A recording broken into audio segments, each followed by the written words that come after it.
कहानी मैं एलिना के पॉइंट ऑफ व्यू से बताने जा रहा हूँ।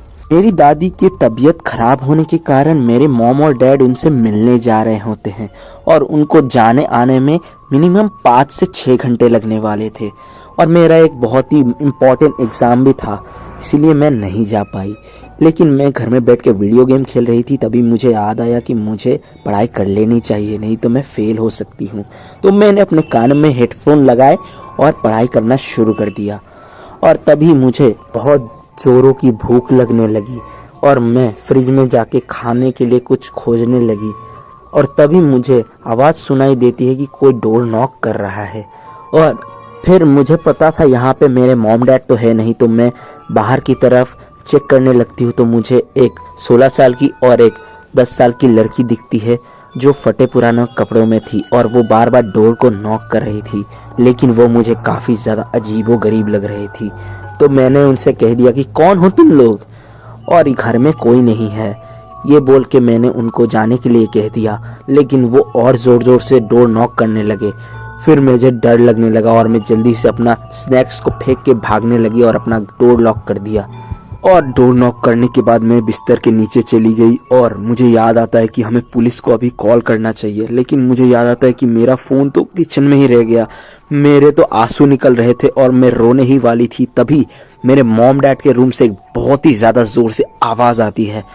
मुझे ये थोड़ा और डरा देती है। तभी ये आवाज़ मेरी पड़ोसन सुन लेती है और उनको दिख जाता है कि मेरे घर में एक चोर आया हुआ है और वो ऊपर की फ्लोर से अंदर जाने की कोशिश करने लगता है। तभी वो पुलिस को फ़ोन करके बुला देती है और पुलिस चोर को आके पकड़ ले जाती है, जिसकी वजह से मेरी जान बच जाती है। लेकिन उन दोनों लड़कियों का राज मुझे आज तक पता नहीं चला, क्योंकि वो इंसान नहीं बल्कि आत्माएं थी जो मेरे घर में घुसना चाहती थी। ये कहानी मैं डोम्स के पॉइंट ऑफ व्यू से बताने वाला हूँ।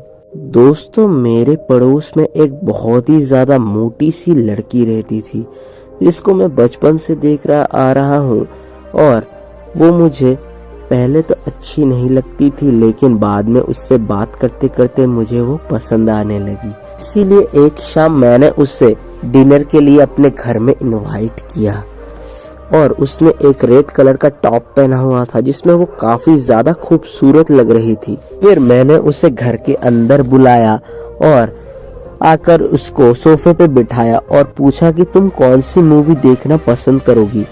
उसने कहा आज कुछ अलग सा मूड है, तो एक हॉरर मूवी लगा दो, बहुत अच्छी लगेगी। मैंने इतने जोर से मेरी दिल में धक धक होने लगी और मज़ा भी आने लगा। फिर मैंने सबसे ज़्यादा डरावनी मूवी लगा दी और जिसको देख के उसके भी होश उड़ने लगे और वो मुझसे आके लपेटने लगी। मुझे देख के उसको बहुत ही ज़्यादा डर लग रहा था। फिर मैंने भी उसको अपने बाहों में ले लिया और कहा कि मैं तुमसे बहुत ही ज़्यादा प्यार करता हूँ। फिर मैंने और उसने धीरे धीरे करके अपने हाथों को अपने हाथों में लगाया और वो मुझसे कहने लगा क्या मैं तुम्हें किस कर सकता हूँ। फिर हम लोगों ने टीवी को बंद किया और किस करने लगे, जो बहुत ही ज़्यादा हसीन पल हो रहे थे। लेकिन उसने मुझे अचानक ही धक्का दे दिया।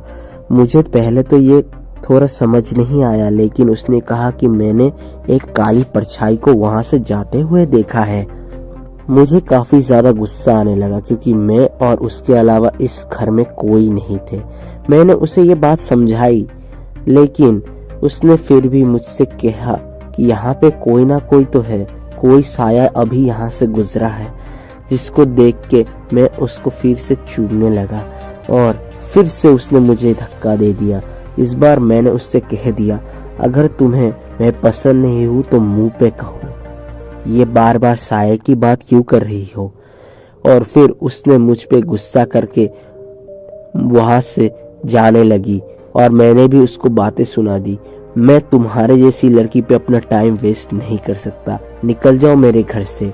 और फिर उसने मुझे एक चाटा मार के वो अपने घर की तरफ निकल गई। कुछ देर बाद मैंने बहुत सोचा, फिर उसके घर में जाके मैंने जब डोरबेल बजाई तो उसका घर के अंदर कुछ अलग ही चल रहा था।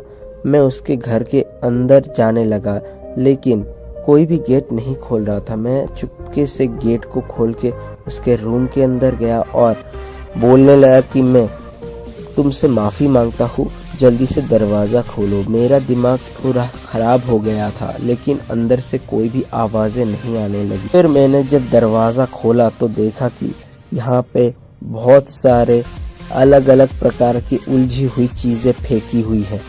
सब कपड़े फेंके हुए हैं और रूम की हालत तहस नहस कैसी हो चुकी है। मैंने देखा कि बाथरूम से नल का पानी गिर रहा है और मैंने बाथरूम को धीरे धीरे दरवाजे को धक्काना शुरू कर दिया, और जब मैंने बाथरूम का दरवाज़ा खोल दिया, मेरे आंखों के सामने एक अलग ही दृश्य उभरने लगा। वहाँ पे फिर मैंने देखा कि मेरी की लाश बाथटब में पड़ी हुई है और वो पानी के नीचे डूब चुकी है, और दीवार पे लिखा था, you should have believe her first time. ये सुन के मैं बहुत ही ज़्यादा डर रहा था, और उसकी ये हालत देख के मैंने पुलिस को कॉल कर दिया और पुलिस को सब कुछ बता दिया जो उस दिन हुआ था। और इस घटना के बाद मैं हर रोज़ अपने आप को कोसता हूँ कि काश मैंने उस दिन उसको